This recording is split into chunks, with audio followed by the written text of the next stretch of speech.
Now, if in the previous episode they were setting up the board for what's going to happen this season, then this episode was the first move, with Ivar making his escape, Gunnhild and Ingrid going head to head, Harald making his appearance, and even Jormungandr showing up.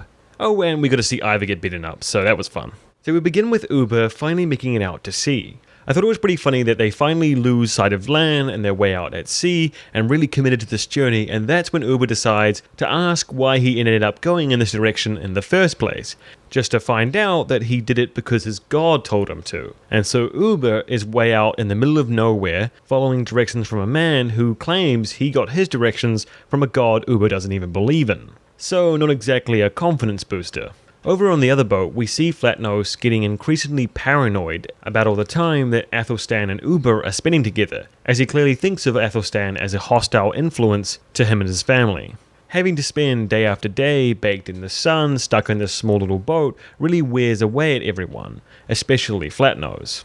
In this one conversation between him and his wife, you could see how he turns everything anyone does as an attack on him in some way. If someone's talking together, they must be conspiring against him.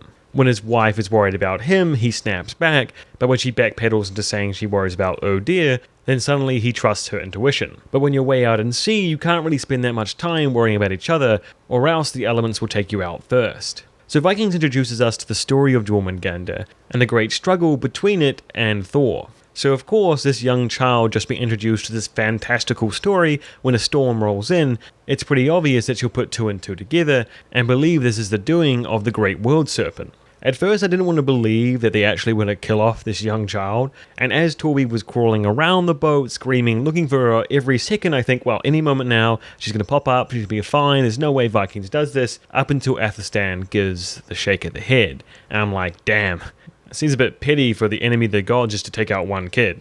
And just like that, she becomes the first toll of this great voyage. Over in Kattegat, we get this really cool scene with Gunnhild, where she's looking around and seeing so many of the famous faces of this series and how they've all had a bit of their life in this really iconic Great Hall. When she looks around this bustling room that's full of people, she feels alone and alienated. And in this scene, I actually felt the same. Kattegat feels so foreign and different to us now because the characters that we followed and enjoyed are all gone. In the whole place, we only really know 3, and all of them are pretty new characters. It almost triggers a sense of grief of what we've lost and how life has already moved on. So Gunnhild announces the election coming up, and it seems the only 2 candidates is going to be her and Ingrid. Despite what happened in the previous episode between Gunnhild and Eric, it seems he's still at least playing up the idea that he hasn't decided who he's supporting and is kind of playing both sides. So as the tension builds up between these 2 ambitious women, and the election starts to get underway, the entire city is kind of left to run on its own, leading to some pretty big oversights. I thought the build-up they had across this episode to the reveal of Harald was done quite cleverly. The whole time we have this anxiety and anticipation of what's going to happen in this election and who will win. Whilst at the same time we have these mysterious men slipping in, we don't know what allegiance they have, what they're planning to do, we get these shady looks from people, but because there's no central power, no plan, they can just kind of get away with stuff. And then finally it all comes together with the big reveal of our main man Harald. And by no means did his defeat to the Roos humble him or remove his swagger. So when Harald barges in, he brings in a couple new characters that are probably going to be quite important over the next few episodes. I imagine this first fellow we see is going to be similar to the kind of guy we saw Oleg have in the Roos, being kind of the brute force for Harald. And then we have the new ally of Harald called Skani or something. Ironically, they say he's not hard to forget, but I have literally watched the clip of his introduction a bunch of times and still struggled to say his name, so I guess I just suck. But it seems they're trying to keep a lot of what his role in the story will be a mystery this episode, cutting off the conversation he would have had with Gunnhild right before we get to see anything. One thing I also really enjoyed was this really cool set design they have of the massive scale in the town square. Not only is it weighing the votes from the citizens, but also represents the judgment of the people, showing whom the people really trust and think is suitable to rule. The scale being a symbol of law and order also works when Harald disregards it. He clearly believes he's above the judgment of the people and simply can take the role as king. This take what you want mentality has always been his way. As a Viking raider, it gave him respect and success, but it's a lot harder just to take someone's love and support than it is to take their stuff. But by no means does that mean that Harald will not try. He will most certainly try. When we pick back up over in the Roos storyline, it seems that Ivar has kind of been pushed out a lot of the inner goings on in Kiev. Not only does it hurt his pride, but the timing is pretty bad as well, considering that Prince Dur is on the move, and Ivar needs to be ready to be able to spirit away Igor the moment he sends the word.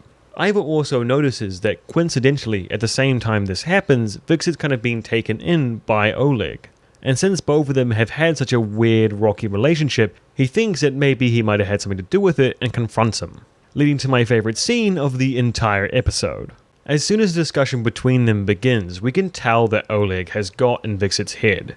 For one, he believes that Oleg values and respects him, which even without the next scene we know is just bullshit. And also it seems he's brought into the same dreams about conquest of Constantinople. He's also very rapidly assumed an extremely arrogant attitude, one that clashes pretty heavily with Ivar's pride. So as you can imagine from two Vikings getting into an argument, it doesn't take long before they're trading blows. And damn, they didn't seem to be holding back at all. You can see in the beginning of the fight how Ivar brings Vixit down to his level and gains the upper hand because he knows how to fight in that kind of environment. Wrestling down and dirty on the ground is exactly his element.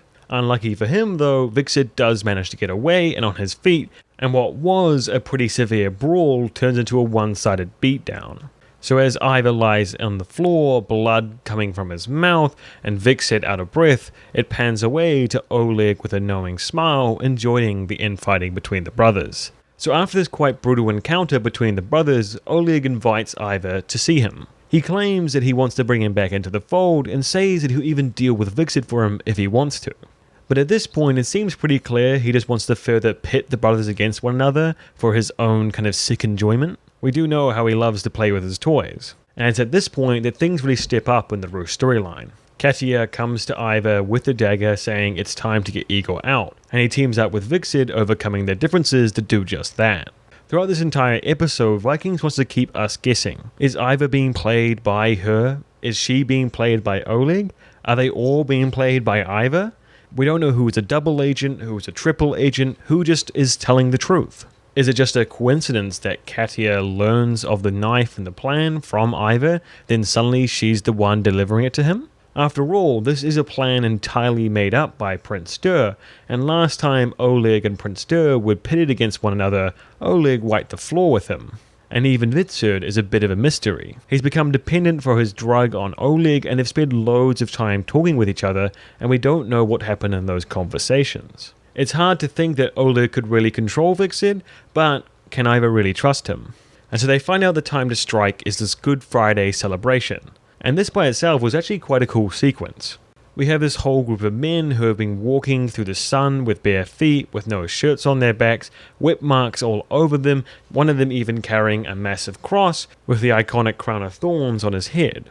I thought this entire ceremony paired really well with that ritual that we saw Ingrid do in Björn's kind of grave monument thing all the way over in Kattegat, where they're both kind of taking their religion and their practices to this extreme level that comes across really off-putting and barbaric to a modern sensibility. I also quite liked how they used this ceremony that kind of socially traps Oleg in one place to be able to get some time to get Igor out. We can all relate with the experience of social convention kind of trapping us in some ceremony that we really don't want to be at. So with some well-placed stabs to the throat, Katya, Vixit, Ivar and Igor make their escape together. And so now the question becomes, can they really trust one another, and what will Oleg do to stop them? I would very much love to hear you guys' thoughts on this episode, and if you do want to discuss episodes past this point, then please add a spoiler tag at the top of your comment so people can browse without getting too much revealed. Oh, and don't forget to like the video as well. Thanks.